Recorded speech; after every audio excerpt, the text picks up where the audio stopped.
upravuje už špecifické požiadavky na ochranu zvierat počas usmrcovania.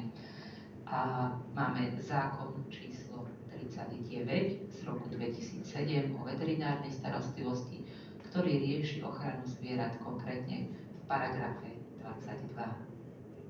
Čiže to je taký prehľad týchto jednotlivých zákonov, z ktorých aj my sme čerpali pri príprave týchto materiálov pre vás.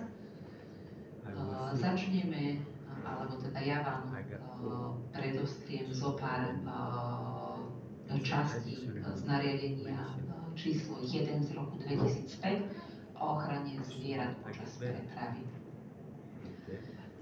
Takisto ako pri zaobchádzaní a manipulácii na bytunku, takisto pri preprave je potrebné vyhnúť sa zraneniam alebo nadmernému utrpeniu. To znamená, že žiadna osoba nesmie zvieratá prepravovať